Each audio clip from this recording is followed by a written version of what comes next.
This is the Reds Postcast, your instant game reaction for the Cincinnati Reds. Part of the Locked On Podcast Network, your team every day.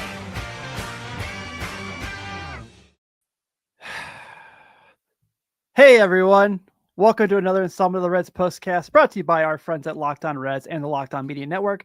I'm Tim Daniel. I've been podcasting about the Reds for 5 years at different publications such as Late Night Reds and the Riverfront. Thank you all so much for hanging out with me tonight as we unfortunately see the Reds winning streak comes to an end and a 1-0 loss to the Pittsburgh Pirates as they're now shut out for the 8th time this year.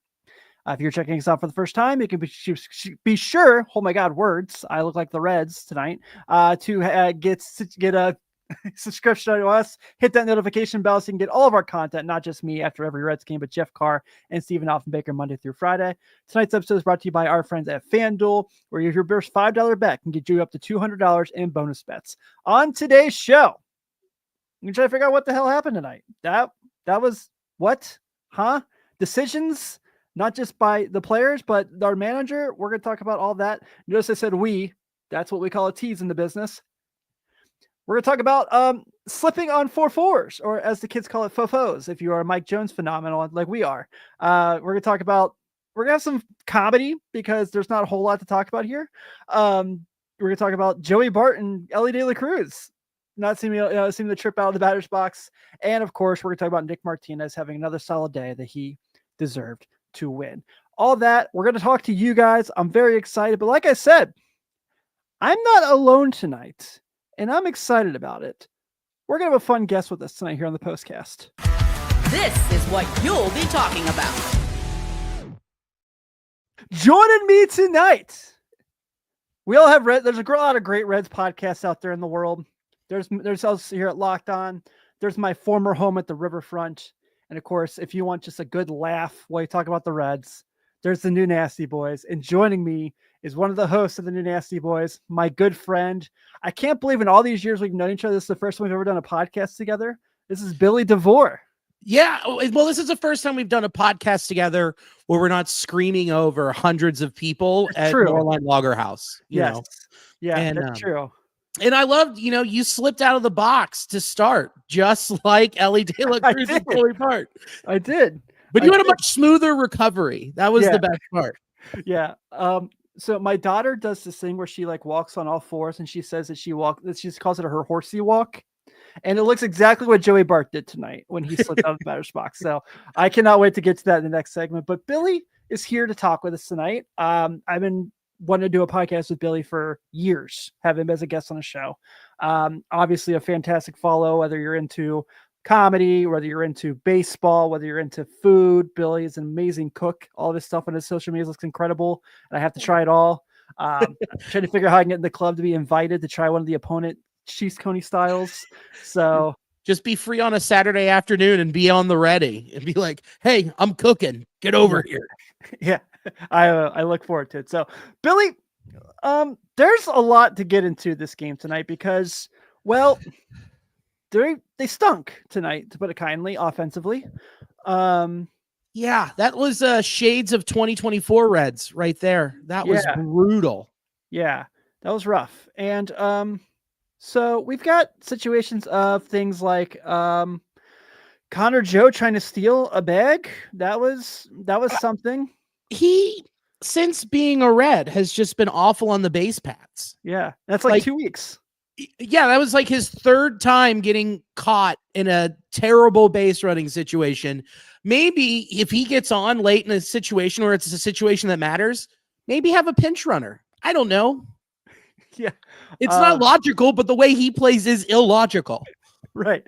Ninth inning, TJ Friedl gets a leadoff. Well, first off, first inning, first batter of the game, TJ Friedl gets a triple, and they can't bring him in. But aren't you relieved that he didn't run on contact on Santiago's infield number, where you're like, oh, they have like patience and they have some self-control, because he would have gotten thrown out immediately. And that is one of the things, but the difference between this Reds team and the prior regime. Yeah, that's true. And then we also have in the 9th inning, after TJ Friedl gets a leadoff hit, not only is Will Benson on the bench, who is on an absolute tear right now, Gavin Lux is also on the bench.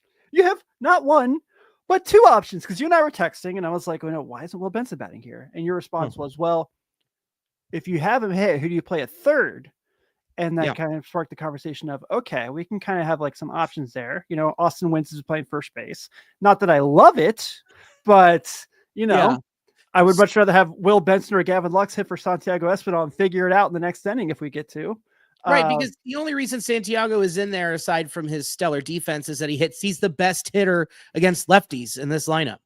Yeah. So I understand the logic there, and especially when they brought in another lefty out of the pen, I was like, okay, let him stay out there. But I'm with you. They should have brought any of those guys who, I don't know, one of them might be like NL Player of the Week. I don't know. Yeah, something like that.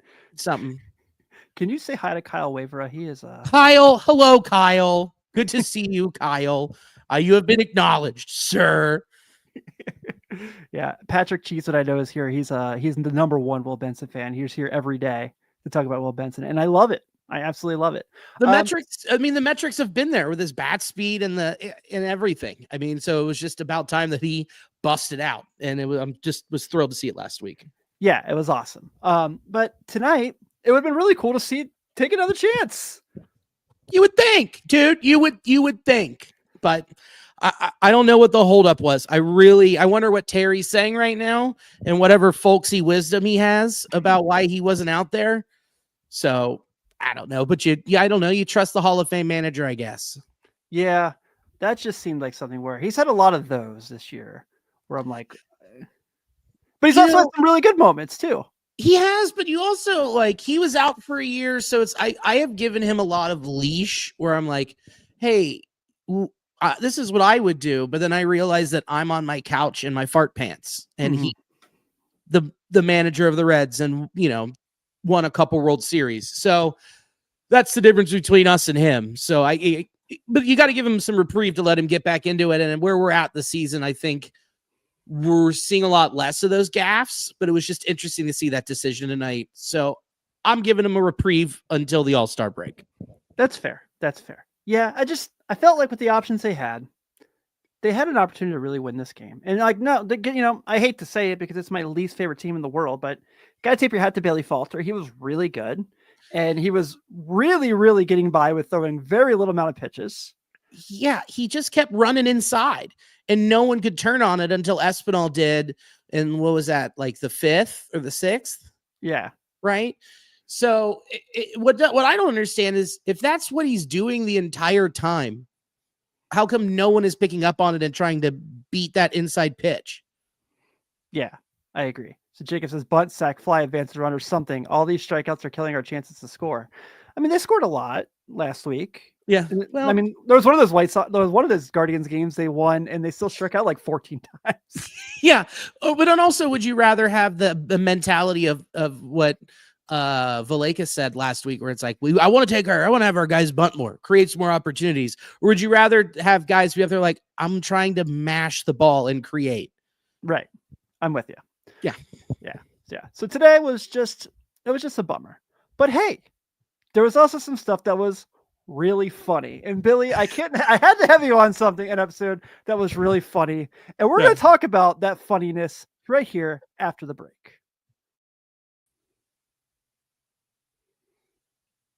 Ever check your bank account and wonder, where did all my money go? Between dining out, online shopping, and entertainment, it's easy to lose track. That's where Monarch Money comes in, your personal CFO, giving you full visibility and control over your finances.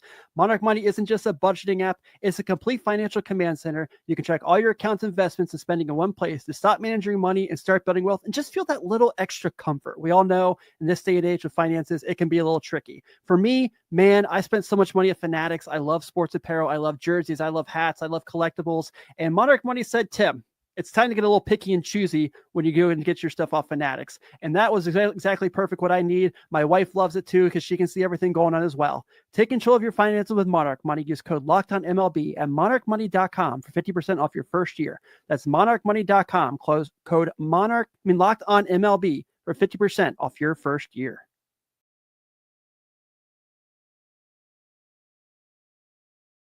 I just realized when I recorded that ad that I might have been auditioning to be an auctioneer. So did anyone know anything I was saying there? You weren't. It wasn't that you were like you were an auctioneer. I thought you were just doing a Fanatics read. I didn't realize you were going to doing a Monarch read. It's a little bit of both, you know. Fanatics keeps having jobs pop up on my LinkedIn. I'm seeing if it's somewhere I might want to work one day. So yeah, I totally get it. Trying to butter them up, say like, "What's up? I'm giving you some free ads here." Let's they really need the exposure. Yeah, they really need it. They really need it. But let's talk about where this game got a little out of control for the Reds today. Time to reveal where the game was won or lost. It's the turning point. I think it's not scoring TJ Friedel in the first inning. Yeah. The double play in the ninth didn't help either, but when you have runners on third and you have runners on second, you have multiple opportunities, especially with the Santiago Espinal double and not bringing him in. When you had 3 scoring chances basically in this game, and you went 0 for 3. Yeah. And once again, I always point this out in games they lose really close. 0 for 6 with runners in scoring position tonight. Yep. Yeah. It's I don't know what it is, man. I think it's just young team, and it's almost like when they were going through that awful stretch where they're pressing, and whenever they're put in a situation to press, and then they just falter. And that's just a young team too. So I hope that they can find a way to get over the hump, but this is why you've lost your 8th 1-run game this year, to be right next to the Pirates with the worst in baseball. Yeah, when you have 9 more wins in them on the season also. Yeah. So, Billy, I'm so happy that of all games, I have you joining me on the postcast. We tried to make this happen last week before I got my terrible injury. I had to miss my first game of the year, and hopefully my only miss of the year. But it worked out because we get the funniest maybe the 2 funniest moments of the season in back-to-back batters, switching between the inning, mind you. Yeah, where Joey Bart hits the ball to shortstop, I think, and slips out of the batter's box, and like full on is like looks like Bambi on the ice, like yeah. And then we're like, you and I are texting, laughing about it. Yeah. And then of course Karma comes back and bites us right after that because it happens to Ellie De La Cruz. So this is called slipping on faux faux. So as the one who here specializes in Reds and funniness, I need your analysis on this. They looked like 23-year-old drunk girls in high heels leaving the bar. They were just mid blackout, like, I'm sorry, what? Becky, pizza. Like, that's what they looked like. And then when I texted you, I was like, I don't even know if it's like either there's fault. If I know it was raining, but it made me think like, dude, Bob Nutting is not spending any type of money anywhere. What makes you think he's going to put it into maintaining that dirt? He just sprinkled half a bag of brown dirt he got at Home Depot under concrete. And they're just like, figure it out. I don't care. Yeah, it's basically the best way to put it. And I felt like with Ellie slipping right after, it was karma for us making fun of him. But yeah, but dude, I am so glad. And this is also after last night that there was almost another bat type injury, where Ellie was sliding in from home. And why didn't Gavin Lux grab that bat and move it? And then Ellie's falling and he's getting ready to do like the log spin in Donkey Kong, trying to like get over it. Oh man, that was scary. That was a great comp, by the way, the Donkey Kong thing. I like that. Thanks, man. You really make me feel good after a loss. So that's what you just have me on here. You're probably going to have me on at least 52 more times. So that's true. Steve and you will have to rotate. So yeah.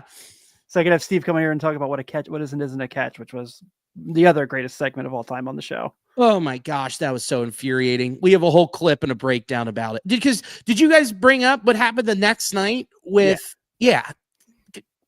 what? I guess it's just the rules only apply to market size. True. Oh. But yes, so today we have slipping on faux faux because Ellie and Joey Bart had to do something. And I know everyone's mad, so I wanted to make sure we had some people laughing here today. And yeah, I know we're all disappointed in the game, and I see in the comment sections, I see everyone's feeling the way we're feeling about a bummer of a night. But want to make sure we could find peace, because we all know that I hate losing to the Pirates more than I hate losing to like anyone. So I do too, but here's the other thing that gave me a good chuckle the whole time was anytime that Bailey Falter was in the windup and the way he was crouched, like Sadak was talking about it, I was like, is he trying to fart or is he trying to hold in a fart? Or is that how he looks on a squatty potty? Like there are a lot of those in my head trying to figure out what it was. And I just laughed every time he threw the ball. Yeah, I'm with you. And so with that, well, let's go ahead and get to probably a pretty easy pick tonight, our Locked On Player of the Game. This is the Locked On Player of the Game. I had to pick a red side of this. That's the hard part. I guess I could start picking like the opponent, but I'm never going to pick a Pirate. Ew, ever. no, ew. No.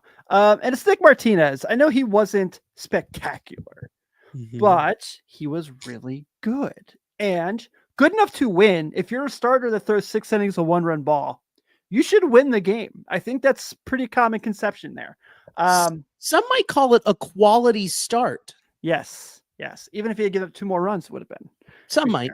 But tonight, 6 innings pitched, 1 earned run, does have 4 walks. Does have 4 hits and 2 walks, but 3 strikeouts.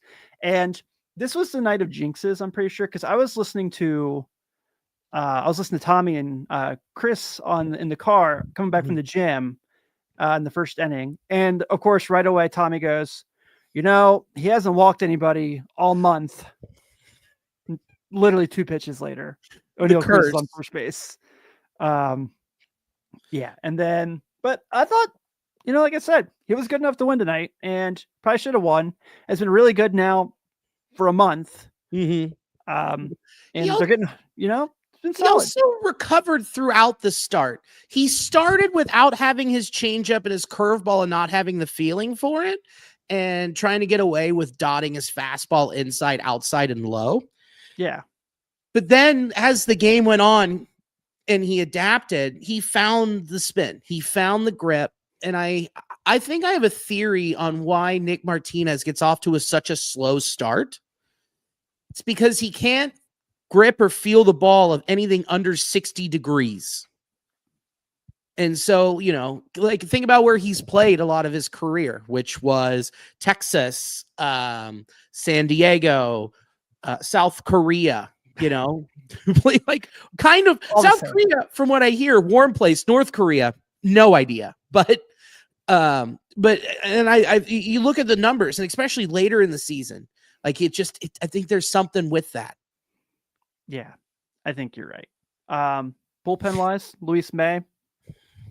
You know what? He got out of it.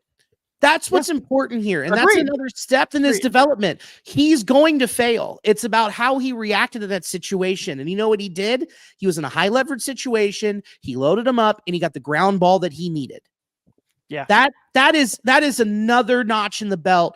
And why I think someone commented, I forget what it was, they were just like, we need to slow our roll on the Luis May closer talk. I agree, because Emilio Pagan has been practicing his Pagan rituals and doing such a great job where there's no need to force that. But in the meantime, start with, where they have been low leverage situations, now high leverage situations, gets himself in trouble, see if he can get out of it. And he is. So it's just the legend of Luis May continues to grow. And this is, exactly. We couldn't have hoped for anything more with him coming from AAA. Yeah, you're absolutely right, man. And then Lyon Richardson, who I have no idea how he's doing it, but he looks really good and is getting outs.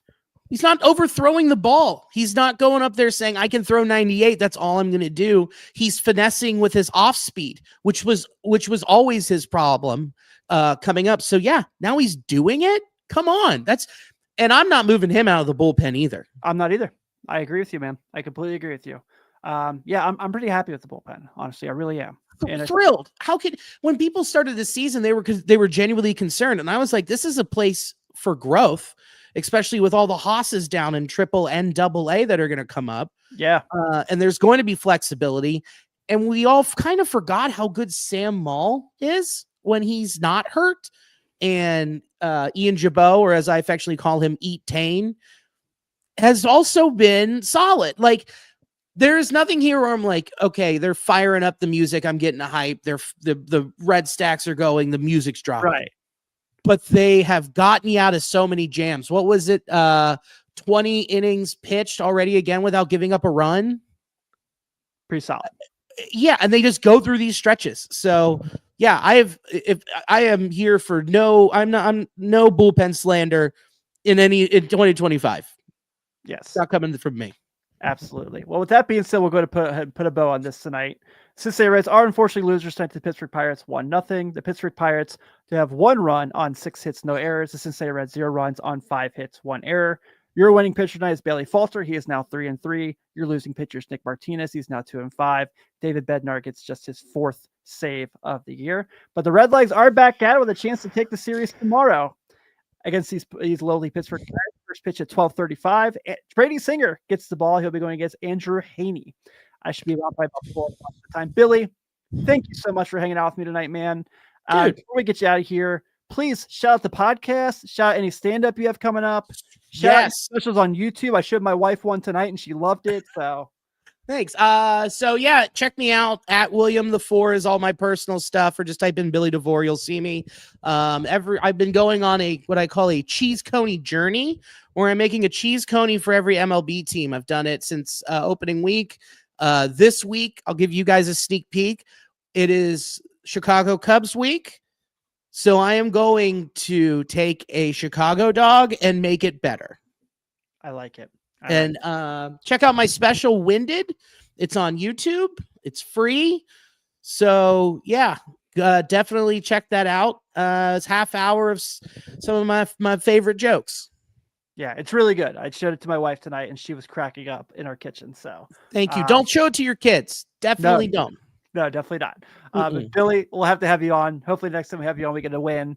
But I will be back tomorrow, like I said, around 4 o'clock. Everyone, thank you so much for hanging out tonight. I know it wasn't the best night to be a Reds fan, but the beautiful thing about baseball, got another chance tomorrow. I'm Tim Daniel. Be sure to check out Jeff and Steve also on Locked On Reds tonight. I'm sure they'll have a lot of fun to talk about in this game as well. Take it easy, everybody.